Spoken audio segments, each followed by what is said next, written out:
Hello welcome good morning friends. मैं विक्रम अग्रवाल आपका एक बार फिर से डी लाइफ एजुकेशन में हार्दिक स्वागत करता हूं। बच्चों, मेरी तरफ से आपको प्यार भरा नमस्कार।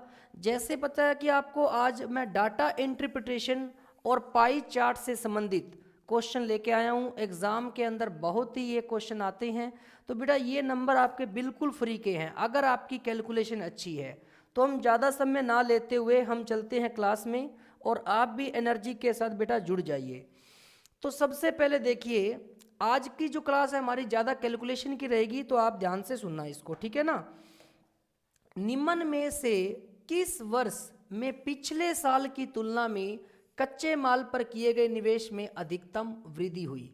तो बेटा यहाँ पर आप देखिए कि जो आपको एक तो आपको दिखाया गया है बेटा ब्लू कलर से, और एक आपको ऑरेंज कलर से। तो जो आपका ब्लू कलर वाला पार्ट है, amount invested in raw material. Raw material होता है कच्चे पदार्थ, तो कच्चे पदार्थ पर निवेश की राशि, और value of sales of finished good, तो जो आपका पक्का माल तैयार होके आता है उसकी वैल्यू है वो फिनिश्ड गुड की। मतलब एक आपका है कच्चा माल और एक आपका है तैयार माल, ठीक है ना। तो मैं यहाँ पर देखूँ, इसको मैं हिंदी में लिख देता हूँ कि कच्चे माल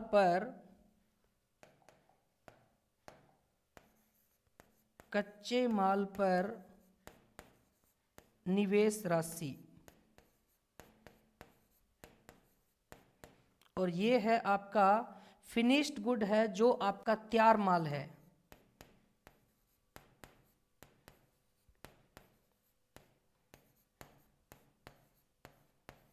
ठीक है ना। अब यहां पर आप देखिए बेटा कि सबसे पहले अगर देखें कि पिछले साल की तुलना में कच्चे माल पर किए गए निवेश में अधिकतम वृद्धि हुई। अगर मैं यहां पर 2019 लेके चलता हूं, तो बेटा 2019 और कच्चे माल वाला आपका कौन सा पार्ट है, ब्लू कलर वाला। अगर मैं 2019 के अंदर जाऊं, तो 2019 में जो आपका ब्लू कलर है वो है 300। तो 2019 से अगर मैं देखूं बेटा 2018, तो इसके अंदर बेटा क्या है, बढ़ोतरी हुई है ना। तो वो क्या बोल रहा है, पिछले साल की तुलना में कच्चे माल पर तैयार किए गए निवेश में अधिकतम वृद्धि हुई। तो आप यहां से देख सकते हो कि 2019 पे खड़े हो, तो 2018 में तो बेटा क्या हो रही है, बढ़ोतरी हो रही है। मतलब 2018 के बाद 2019 में क्या हुई है, कमी, है ना। तो 2019 तो आपका बेटा नहीं होगा, क्योंकि 2019 पर आप खड़े होकर देखोगे तो 2018 के बाद उसमें क्या हो रही है, कमी हो रही है। अब यहां पर अगर आ जाते हो 2018, तो 2018 से कौन सा साल है, पहले 2017 के अंदर अगर 250 है, तो 2018 के अंदर आपका कितना हो रहा है, 350। तो मतलब आपका कितना हो रहा है, डिक्रीज हो रहा है। तो यहां पर डिक्रीज हो रहा है। उसके बाद 2016 से अगर देखें तो भी आपका क्या हो रहा है बेटा, इंक्रीज हो रहा है, परंतु 2016 ऑप्शन में नहीं है। तो 2018 के बाद 19 में तो बेटा आपका क्या हो रहा है, कमी हो रही है। परंतु अब मैं यहां पर देखूं तो आपका जो आंसर आएगा वो क्या आएगा, देखते हैं। 250 से 350, तो 250 से 350 अगर यहाँ इंक्रीज हुआ है वो कितना होगा, तो यहाँ पर देख सकते हो बेटा, देखिए 350 में से 250 माइनस करो 100, है ना। 100 आ गया, 100 का इंक्रीज हुआ कितने पर, 250 पर, है ना, इंटू में 100। तो यहाँ पर एक जीरो से एक जीरो काटिए, 5 इंटू 5 25, 5 दूनी 10, और 5 20, 100, 20 दूना 40%। 40% इंक्रीज हुआ है ना। अब 40% इंक्रीज हुआ है 2017 से 2018 में, तो पिछले साल की तुलना में अगर बात करें तो 2017 के अंदर बेटा कितना चेंज हुआ आपका, 40%, ठीक है ना, 2017 के अंदर। परंतु 2018 के अंदर अगर हम बात करें तो 250 से 300 हुआ, 350, तो 100 का आपका बेटा कितने पर, 250 पे, तो 40% आ गया। अब यहां से अगर आप देखते 2016 से 17, तो बेटा यहां से देखिए आप 150 से 250, 100 बटा 150 इंटू 100 करते, 100 बटा 150 इंटू 100 करते, तो एक जीरो से एक जीरो कटती, 5 20 5 3 15 200/3 मतलब 66 पॉइंट कुछ आता, परंतु 2016 ऑप्शन में नहीं है, इसलिए इसका जो आंसर होगा वो क्या होगा 2017। अगर 2016 ऑप्शन में होता फिर तो हमारा आंसर आ जाता कि इतना इंक्रीज हुआ है, परंतु यहाँ पर आपके ऑप्शन में 2016 नहीं है, तो 2017 से 2018 के बीच में आप 100 का इंक्रीज देखा, कितने पर 250 पर, तो 100 का इंक्रीज 250 पर तो 40% हो गया। इसके बाद अगर मैं देखूं तो 2018 से 19 तो बेटा डिक्रीज हो गया, 350 से 300 आ गया। उसके बाद 2019 में देखें तो 300 से 400 हो गया, मतलब 100 बढ़ा कितने पर 300 पर इंटू 100, तो यहां से 20 से 20 कटी 100/3 कितना होता है 33 से 1/3, तो सबसे ज्यादा क्या आया 40%, तो वो बेटा आपका कौन सा होगा 2017। ठीक है ना। तो इस क्वेश्चन को आप ध्यान से पढ़ना कि पिछले साल की तुलना में कच्चे माल पर किए गए निवेश में अधिकतम वृद्धि हुई, तो बेटा इसका आंसर होगा 2017। ठीक है। नेक्स्ट, अब देखिए दिए गए समयांतराल में कच्चे माल पर किए गए औसत निवेश तथा तैयार माल की औसत बिक्री में अंतर बताओ। अब देखिए यहां पर जो amount invested in raw material है वो आपका है कच्चा माल, और value of sales of finished goods है वो है आपका तैयार माल। तो इसने ये बोला है कि अंतराल जो है एक तो सारा कच्चा माल का देखना है औसत, और एक तैयार माल का औसत देखना है। तो बच्चे क्या करते हैं 150 प्लस 250 प्लस 350, मतलब सारा कच्चा माल जोड़ेंगे फिर उतने से भाग करेंगे, फिर तैयार माल जोड़ेंगे फिर उतने से भाग करेंगे, तो बेटा टाइम बहुत लग जाएगा। तो आपको क्या करना है, मैं आपको बहुत ही एक शॉर्ट ट्रिक बताता हूं अच्छे से। इसका ही अंतर ले लीजिए आप, कितना आएगा 50 आएगा ना 50, इसका अंतर कितना आएगा 50, तो अंतर ध्यान से लेना, और इसका अंतर कितना आएगा 100 है ना, और इसका अंतर कितना आएगा 100, और इसका अंतर कितना आएगा 400 450 50। अब देखिए 50 और 50 100, 100 और 100 200, 300 350, 350 आ गया बेटा सारा एवरेज ना, टोटल इनका करने पर प्लस माइनस करने पर। अब अंतराल कितने हैं 3 4 5, तो 5 से भाग करना पड़ेगा, एवरेज निकालते हैं ना, तो जितनी संख्याएं होती है उतने से हम भाग करते हैं, तो 5 7 35 70 आ गया। ठीक है बेटा 70 आ गया, तो आपका जो आंसर है वो क्या आ जाएगा 70,000, क्योंकि उसने लिखा हुआ है यहाँ पर, इसमें लिखा नहीं, इसमें जो अमाउंट है ना बेटा ये हंड्रेड्स के अंदर है, अमाउंट इन हंड्रेड्स, तो यहाँ पर लिखा नहीं है, मिस प्रिंट है, अमाउंट इन हंड्रेड्स, मतलब ये आपका 100 150 नहीं है, इसके साथ मल्टीपल है 1000। ठीक है ना, तो आपका जो 70 आया है तो वो कितना हो जाएगा बेटा 70,000। तो सिर्फ आपको क्या करना है, इसका अंतर इसका अंतर इसका अंतर इसका अंतर और इसका अंतर, इनको आप जोड़िए और जितने अंतराल हैं उतने से भाग कर दीजिए, डायरेक्ट आंसर आ जाएगा। और चाहे आप इसको भी जोड़ के देख सकते हो, 150 और 250 400 750 1050 1050 और 400 1450। अब आप इनको जोड़िए 200 और 300 500 950 1350 1400 1800, 1800 में से 1450 माइनस करो 350 आ गया ना वही, तो बेटा यही अंतर कर लो, छोटा अंतर, ताकि दिक्कत ना हो। ठीक है, तो इसका आंसर कितना आ जाएगा 70,000। नेक्स्ट क्वेश्चन देखिए, दिए गए समय अंतराल में अधिकतम लाभ प्रतिशत क्या था जबकि प्रोसेसिंग शुल्क कच्चे माल पर निवेशित राशि का 10% हो। अब इस क्वेश्चन को बेटा समझिए, बहुत ही अच्छा क्वेश्चन है। इसने क्या बोला है कि प्रोसेसिंग शुल्क कच्चे माल पर निवेशित राशि का 10% हो, तो ये जो रॉ मटेरियल है ना, जो ब्लू कलर वाला पार्ट है, ये आपका क्या है बेटा, एक तरीके का सीपी है, क्रय मूल्य, और जो ये आपका ऑरेंज कलर का पार्ट है ये आपका तैयार माल है बिकने वाला, तो इसको कहते हैं सेलिंग प्राइस एसपी। तो मेरा जो प्रॉफिट निकलेगा वो किस पे निकलता है, एसपी माइनस सीपी। तो यहां से बेटा एक बात बताऊं आपको, इसने जो लास्ट लाइन बोली है ना बहुत अच्छी बोली है, प्रोसेसिंग शुल्क कच्चे माल पर निवेशित राशि का 10% है। अब ये 150 है ना, तो क्रय मूल्य 150 नहीं है, 150 के साथ 10% टैक्स भी लगेगा, मतलब 150 का 10% 15, तो वो चीज़ 165 में तैयार होके 200 में बिकी है। समझ रहे बात को? तो वो 35 रुपये का लाभ हुआ है इसमें, ना कि 50 का। इसी तरीके से 250 का 10% कितना होगा? 25। 25 इसके अंदर जोड़ो 275, यहाँ पर लाभ कितना होगा? 25 का। अब 350 का 10% होता है 35, तो 35 अगर मैं जोड़ूंगा तो 385 से 450 वो आपका लाभ आएगा। तो इस प्रकार आपको देखना है कि बेटा अधिकतम लाभ प्रतिशत किसके अंदर है। तो आप कहोगे सर थोड़ा सा टाइम कंज्यूमिंग है ना, क्योंकि निवेशित राशि का 10% उसने एक्स्ट्रा शुल्क बता दिया। तो मैं आपको थोड़ा सा बताता हूं कि बेटा इसको भी हम कैसे देखते हैं, थोड़ा सा प्रैक्टिस आपको करना पड़ेगा। देखिए यहां पर 150 है ना, पहला केस जो है, देखिए 150 जो पहला केस है, इसके अंदर मैं 10% 15 जोड़ दूं तो वो मेरा आ जाएगा 165, ठीक है।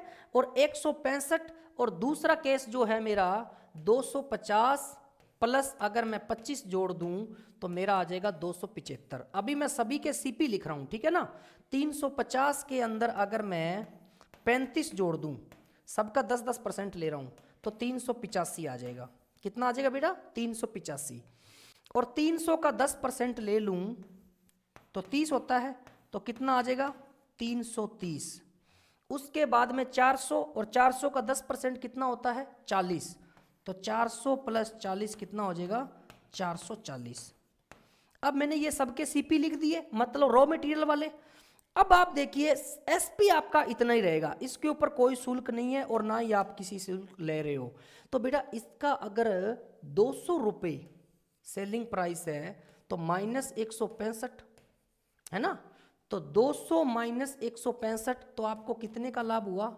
35 रुपये का। और इसमें अगर मैं बात करता हूं तो 300 में चीज़ बिकी है वो 275 की आपकी पड़ गई थी, तो यहां से कितने रुपए का लाभ हुआ? 25 का। यहां पर देखिए तीसरे केस में 450 का आपने बेचा है, 385 का आपने लिया था, तो यहां से कितना आ गया? 15, ये 50, वो 65 रुपये का। और तीसरा चौथा केस जो है 400 का आपने बेचा है, माइनस 330 आपने लगा दिए, कितने का हो गया? 70 रुपये का लाभ। और लास्ट वन 450 में से 440 बराबर 10। अब आप ना सभी को सोल्व करके नहीं देखोगे, इसमें लाभ आपको साफ साफ दिख रहा है 35, 25, 65, 70, 10, 70 रुपये का लाभ कौन से केस में है? लास्ट से सेकंड लास्ट, इस केस में कितने रुपए का बेटा? 70 रुपये का लाभ। 70 रुपये का लाभ हुआ कितने पर? 70 रुपये का लाभ हुआ 330 पर, है ना, क्योंकि नीचे क्रय मूल्य आता है इंटू 100, लाभ बटा क्रय मूल्य इंटू 100 होता है, ठीक है। अब अगर मैं इसको सोल्व करता हूं तो मेरे पास कितना आता है? देखिए इधर 1 0 से 1 0 कट गई। अब यहां से अगर मैं देखूं तो कटेगा तो है नहीं, तो ये ऊपर हो गया 700, नीचे हो गया 33, 33 दूना 66, कितना बचा? 4 0, तो 33 एकम 33, 1 मिनट, 33 दूना 66, कितना बचा? 4 0, 33 एकम 33, कितना बचा? 7, 21 सही 7 बटा 33, तो ये तो कोई ऑप्शन ही नहीं है ना, तो कहीं ना कहीं कोई दिक्कत तो नहीं कर दी। देखिए एक बार इसको 300 और ये 400, तो 300 प्लस 30 बराबर में 330, तो 70 रुपये का लाभ हुआ है ना। 70 रुपये का लाभ हुआ है आपको,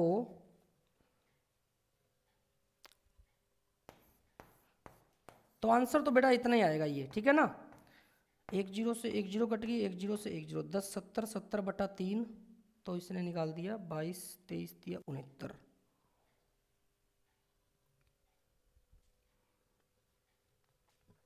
एक 150 प्लस 15, 250 प्लस 25, 275, 350 प्लस 35, 385, और 300 प्लस 10% 30, 330, 400 में बेच दिया तो 70 रुपये का लाभ हो गया।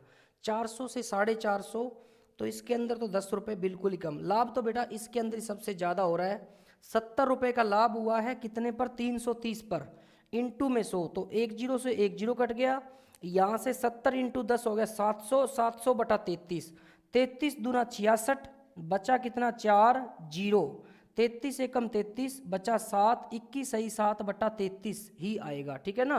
तो ये आपका ऑप्शन गलत है, ऑप्शन ए ही आएगा, क्योंकि इसके अंदर अगर आप 70/300 लेते हो तो 300 तो है ही नहीं, वो तो आपका क्रय मूल्य तो 330 बना है ना, 10% शुल्क भी तो लगा है, तो इसका यही आएगा, ठीक है ना। तो आप देख लेना इसकी कैलकुलेशन, बाकी यही ऐसे ही करना है। सबसे ज़्यादा जो लाभ आया है वो इसके अंदर ही आया है 70 रुपये, ठीक है ना।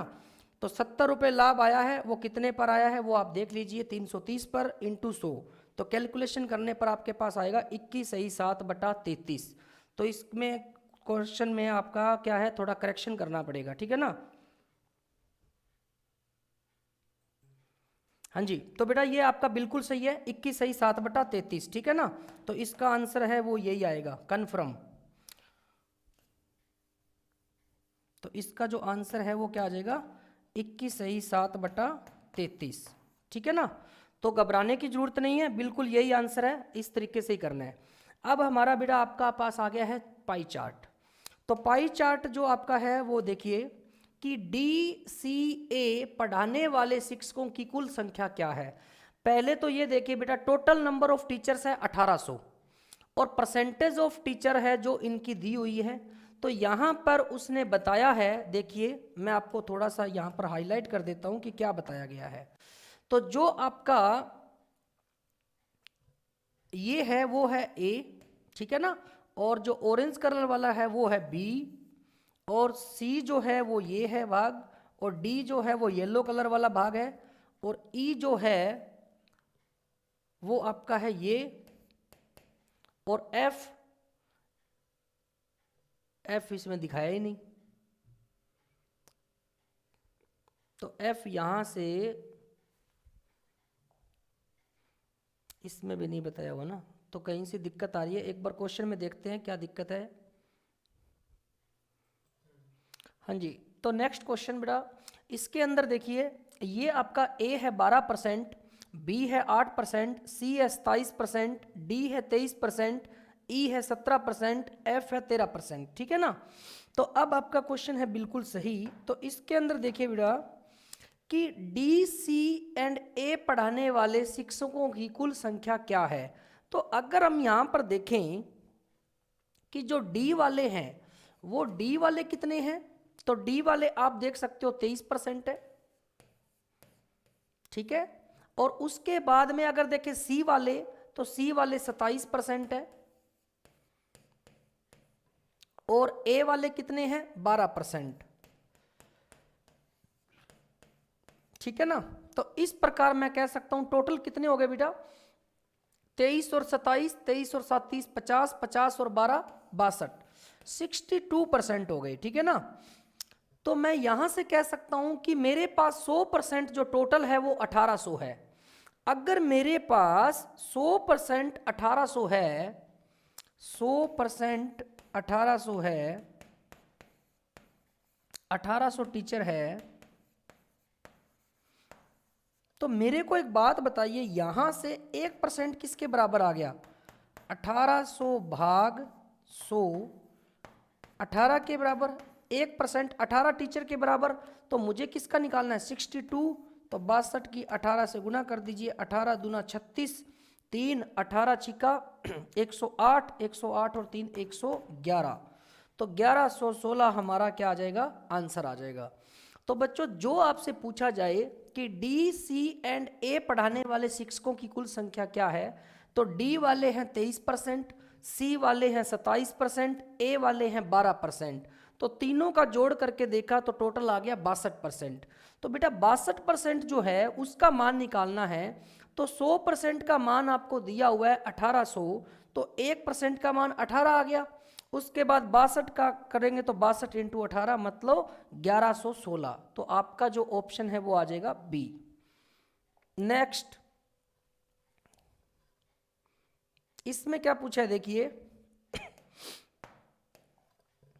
सी और ई पढ़ाने वाले शिक्षकों की कुल संख्या और FA पढ़ाने वाले कुल शिक्षकों की संख्या के बीच अंतर क्या है।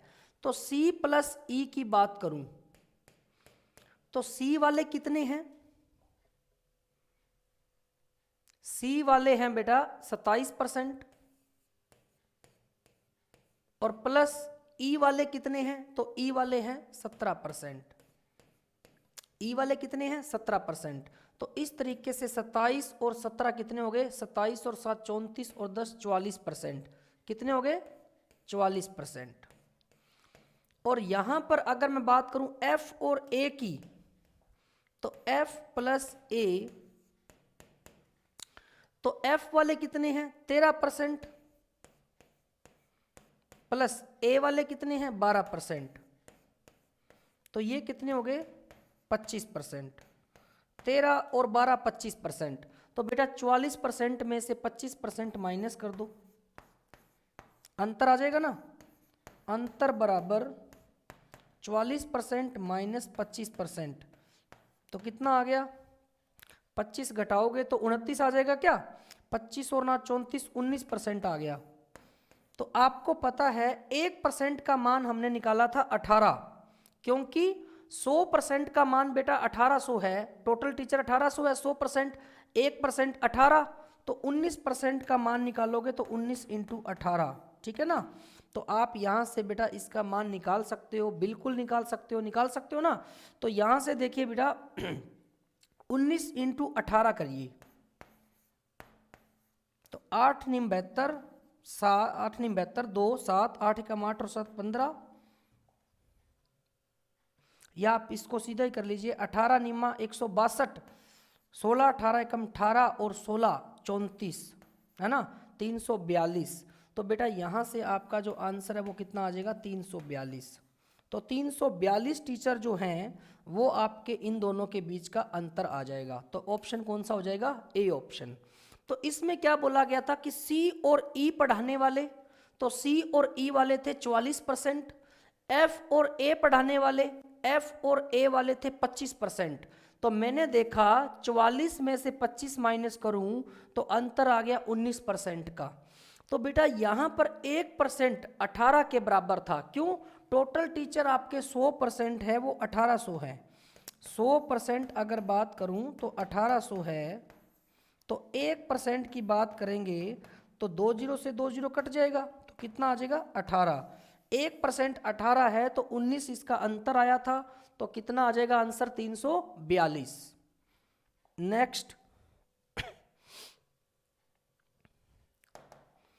नेक्स्ट क्वेश्चन क्या कह रहा है, एफ पढ़ाने वाले शिक्षकों और बी पढ़ाने वाले शिक्षकों का अनुपात क्या है।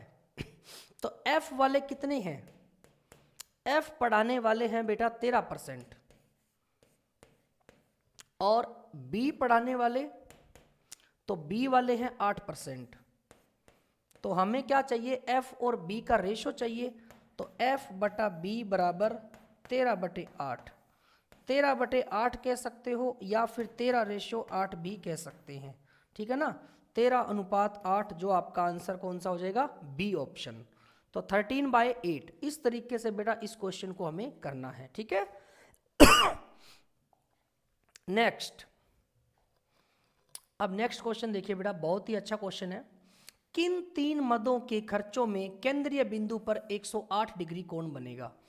अब आपको पता है यहां से आपको दिखाया गया है फूड भोजन 45% है, रेंट किराया जो है वो 14% है, क्लोथ कपड़े हैं वो 11% है, फ्यूल ईंधन जो है वो 9% है, एजुकेशन शिक्षा जो है 15% है, अदर्स अन्य जो है वो 6% है।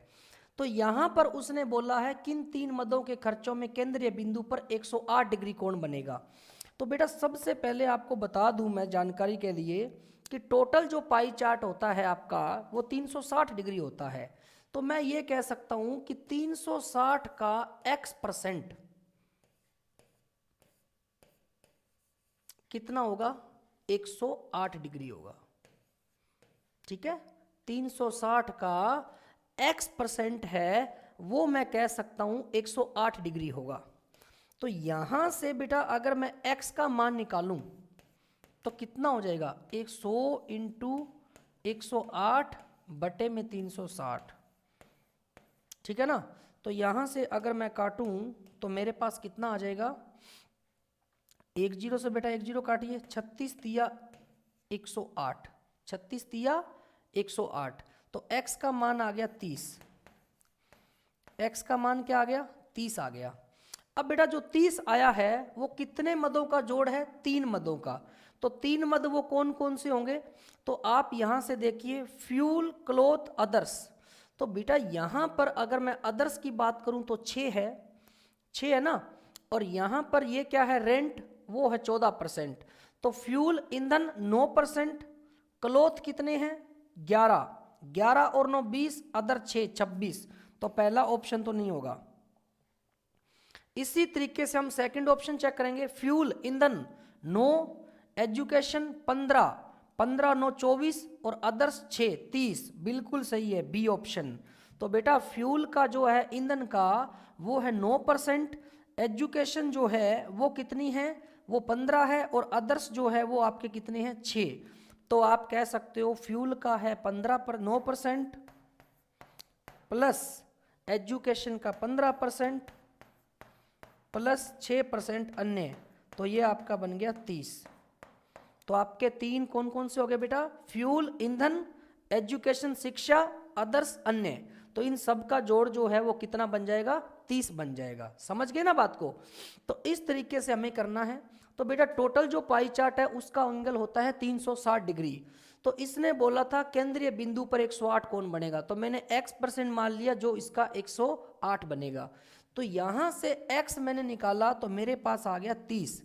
ये बेटा मैंने 100 क्यों लगाया है? ये परसेंटेज में बात चल रही है ना सारी, 11 14 45, तो उसके लिए मैंने लगाया है। तो मैंने कहा 360 का x% है वो मेरा 108 है। तो x बटा 100 हो गया। x का मान मैंने निकाला, यहां से भी एक जीरो से काट सकते थे। तो 100 गुना 108 बटे में 360, एक जीरो से एक जीरो कट गया, 36 तिया 108, तो 10 तिया 30। x बराबर 30 आ गया। अब 30 किन तीनों का जोड़ है? तो हमने ऑप्शन चेक करके देखे तो फ्यूल, एजुकेशन और अदर, मतलब ईंधन, शिक्षा और अन्य। तो आप यहां पर लिख सकते हो ईंधन, शिक्षा और अन्य। इन तीनों का जो जोड़ है वो आपका कितना आएगा? 30 आएगा। ठीक है बेटा। नेक्स्ट, अब देखिए, यदि परिवार की कुल आय 25,000 रुपये है तो किराया तथा भोजन पर कुल कितना खर्च हुआ है? अब देखिए सबसे पहले क्या करना है हमें कि किराया तथा भोजन पर, तो किराया पर कितना हो रहा है खर्च? तो किराए पर आप देखो, रेंट 14%, ठीक है। और उसके बाद भोजन पर, तो भोजन पर बेटा आप देख सकते हो भोजन कौन सा है? फूड, 45%, ठीक है। तो कुल कितना खर्च हुआ? तो इन दोनों पर अगर देखें तो 45 और 14 59%। तो 59% हमारा हो गया कुल खर्च, ठीक है। तो आपको पता है कि कुल आय जो है वो 25,000 है, तो 25,000 का 59% खर्च हो गया। तो 25,000, ठीक है, गुना 59/100। तो यहां से बेटा आप 2 जीरो से 2 जीरो काटिए और 250 की 59 से गुना कर दीजिए, ठीक है ना। तो 250, 25 की 59 से कर दीजिए, एक जीरो लगा देना।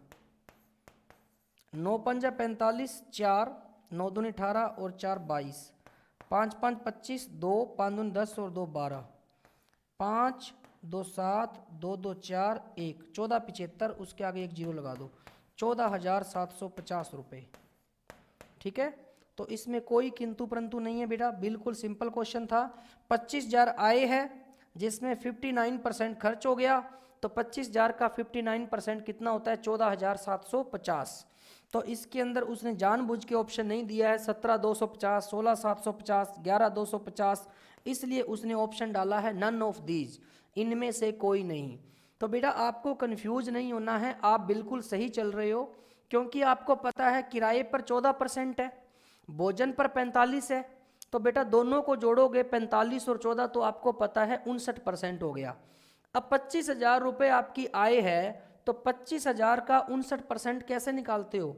तो 25,000 इंटू 59/100, % का मैंने 100 लगा दिया, तो 2 जीरो से 2 जीरो कट गई। अब 25 की 59 से मल्टीप्लाई की 1475 आया, 1 जीरो मैंने आगे लगा दी, तो 14,750 रुपये इसके ऊपर क्या होगा? खर्च होगा। नेक्स्ट क्वेश्चन देखिए, ईंधन तथा भोजन में खर्च की गई धनराशि का अनुपात क्या होगा? तो यहां से देखिए, ईंधन बोलते हैं फ्यूल को। किसको बोलते हैं? फ्यूल। तो ईंधन पर कितना खर्च हुआ है? ईंधन पर आपका हुआ है 9%। कितना? 9%। उसके बाद आप देखिए भोजन, भोजन कितना है बेटा? भोजन आप देखिए, फूड 45 है, तो भोजन हो गया 45%। तो इनका हमें रेशो चाहिए, तो रेशो चाहिए तो 9:45 लिख दीजिए। तो इसको आप काटोगे तो आपके पास क्या आ जाएगा? 9 एकम 9, 9 पंजे 45। तो आपका जो आंसर आ गया वो 1:5, 1:5। तो कौन सा ऑप्शन आ जाएगा? A option. कुछ भी नहीं करना बेटा, बहुत ही सिंपल क्वेश्चन है ये। इसमें ईंधन का जो है वो 9% था, ईंधन, ठीक है ना, तो फ्यूल जो है वो ईंधन है। तो यहाँ पर मैं आपको लिख देता हूँ, कोई दिक्कत नहीं आनी चाहिए, ठीक है ना। ये आपका फ्यूल जो है बेटा वो ईंधन है, और क्लोथ जो है वो कपड़े हैं, और रेंट जो है वो किराया है, और भोजन फूड जो है वो भोजन है, और अदर्स मतलब अन्य, ठीक है। और एजुकेशन आपको पता ही है क्या होती है? शिक्षा, ठीक है। तो कोई दिक्कत नहीं आनी चाहिए। तो ईंधन पर 9%, भोजन पर 45%, इन दोनों का रेशो निकालना था। तो 9:45 कितना आ गया? 1:5। तो ऑप्शन कौन सा आएगा इसका? ए ऑप्शन, ठीक है। नेक्स्ट, किराए में खर्च की गई धनराशि का अन्य से अनुपात कितना है? अब आपको लगता होगा कि ये बहुत ही इजी क्वेश्चन है बेटा, इसमें इसने गेम खेला आपके साथ। आप क्या करते हो, किराए का तो देख लोगे, किराया किसको बोलते हैं? रेंट को। तो आप कहोगे 14। अब अन्य का मतलब ये सारे नहीं है। बच्चे क्या सोचते हैं कि किराए को छोड़ के बाकी का पूछा है, अन्य, अन्य अदर्स को बोलते हैं। जब भी तो मैंने अभी लिख के बताया था, ये अदर्स जो है ना, इसको अन्य बोलते हैं। और इसको क्या लिखा था? भोजन, किराया और कपड़े, ईंधन, शिक्षा। तो हमें निकालना किसका है? किराए का और अन्य का। तो किराए का आप देखिए कितना है? रेंट 14, तो किराया है वो 14% है,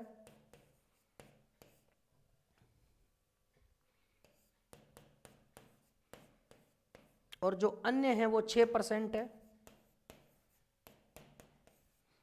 अब इन दोनों का अगर रेशियो निकालना है तो 14:6, और 14:6 को जब आप काटोगे तो 2 7 14, 2 3 6, तो इसका जो आंसर है वो कितना आ जाएगा?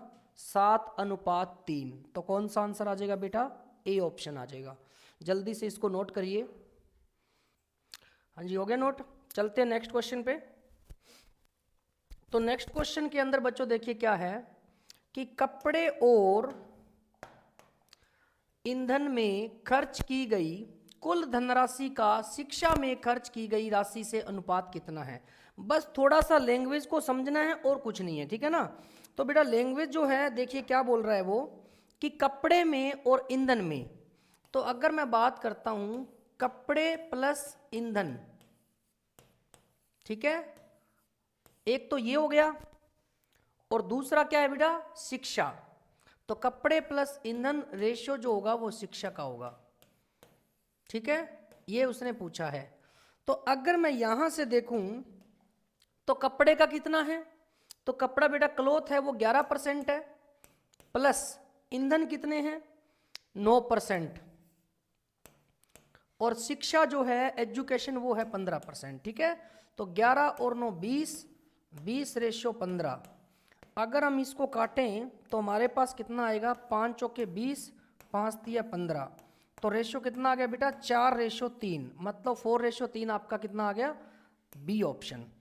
तो यहाँ पर बेटा कोई भी पूछे कि कपड़े प्लस ईंधन का शिक्षा से या फिर भोजन प्लस फ्यूल का अदर से, तो आपको जो पूछे उसका आप ऐड करिए, जोड़ करिए, और जिनसे पूछे जिसके सापेक्ष में उसका आप रेशो निकाल दीजिए, ठीक है ना।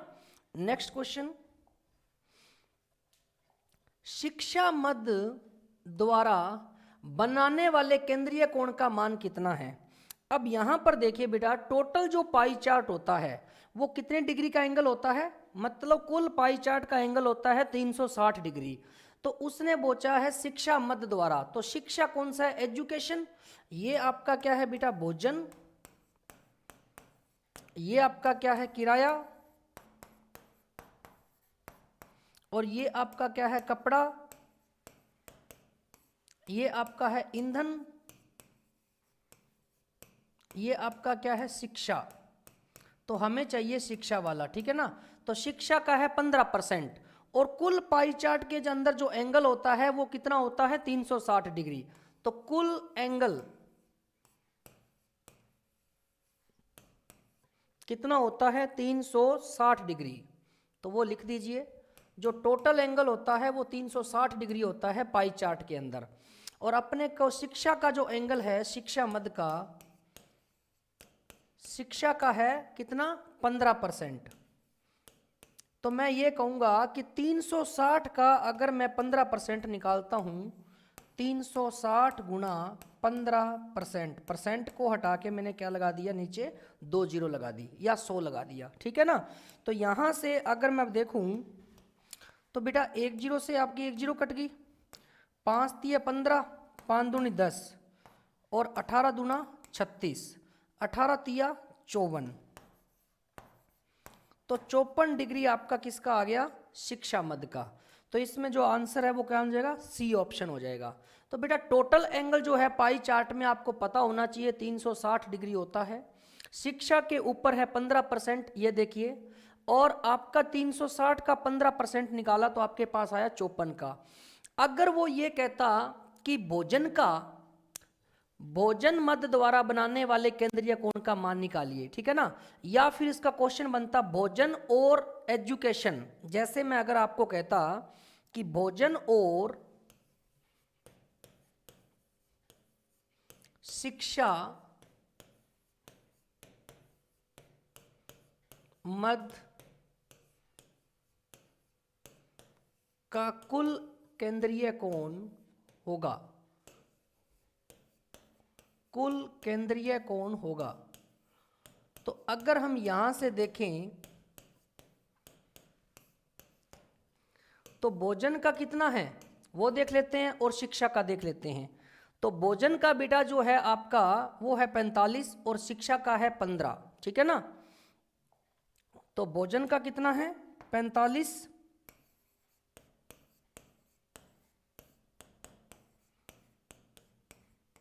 और शिक्षा का कितना है 15%। तो टोटल कितना हो गया 60% हो गया ना, 45 प्लस 15 60%, या 60 डिग्री कहेंगे, एंगल की बात कर रहे हैं ना, 60 एंगल। तो अब यहां पर बेटा यहां पर ये बताइए, तो अब मैं 360 का अगर 60% निकाल दूं, 360 का 60% निकाल दूं, तो यहां से 1 जीरो से 1 जीरो ये कट गई, सॉरी नीचे से कटेगी ना, ये 1 जीरो से 1 जीरो नहीं कटेगी, यहां से 1 जीरो से 1 जीरो कटेगी, और ये आपका कट जाएगा 5 दूनी 10, 5 सत्ता 35, 1 5 दूनी 10, 2 तिया 6। तो बेटा यहाँ से आप निकालिए 3 दूनी 6, 3 सत्ता 21, 216 डिग्री आपका क्या आ जाएगा, आंसर आ जाएगा। तो यहाँ पर मैंने पूछा था भोजन और शिक्षा का, तो भोजन का था 45 और शिक्षा का था 15, तो मेरा टोटल हो गया 60, और 360 होता है पाई चार्ट में टोटल। तो बेटा 360 का अगर 60% देखें तो कितना आ गया 216 डिग्री। इस प्रकार हम किसी का भी निकाल सकते हैं, ठीक है ना। भोजन शिक्षा का, मद किसी शिक्षा केले का पूछे, चाहे रेंट का पूछे, बस आपको ध्यान ये होना चाहिए कि पाई चार्ट के अंदर टोटल कितना होता है, 360 डिग्री, ठीक है ना। तो इस प्रकार बच्चों हमने आपके साथ डाटा इंटरप्रिटेशन और जो पाई चार्ट के क्वेश्चन है वो आपके साथ शेयर किए। तो बेटा इस प्रकार आप कोई भी सीट बना सकते हो, सिर्फ कैलकुलेशन होती है और कुछ भी नहीं। पाई चार्ट वाले तो क्वेश्चन बहुत ही इजी होते हैं और डाटा वाले भी आप आराम से देखोगे कंपैरिजन करके। तो बेटा इसकी शॉर्ट ट्रिक बनाओ, क्योंकि अगर आपने वहाँ पर टाइम लगा दिया तो बेटा टाइम लगा दोगे तो दिक्कत हो जाएगी। इसलिए आप जितने इजी तरीके से कर सकते हो उतना जल्दी आंसर आएगा, तभी क्वेश्चन वहाँ पर करने का फ़ायदा है, अदरवाइज टाइम ज़्यादा लग जाएगा। तो बेटा ज़्यादा से ज़्यादा लाइक और सब्सक्राइब जरूर कर दीजिए। और यूट्यूब चैनल पर बेटा dlife.fun के नाम से वहाँ पर चैनल मिल जाएगा आपको, उसको सब्सक्राइब करिए। और वहाँ पर डेमो के तौर पर आप वीडियो देख सकते हो, अपने रिलेटिव है, फ्रेंड्स, उनको बताइए ताकि वो भी डाउनलोड कर ले डी लाइफ ऐप को। गूगल से भी कर सकते हो और प्ले स्टोर से भी कर सकते हो। और ज़्यादा जानकारी लेने के लिए बेटा विजिट कर सकते हो www.dlife.fun पर। तो अब बच्चों मैं आपसे विदा लेना चाहूँगा, बहुत ही जल्द मिलूँगा नेक्स्ट वीडियो के साथ। ओके बच्चों, थैंक यू, बाय बाय।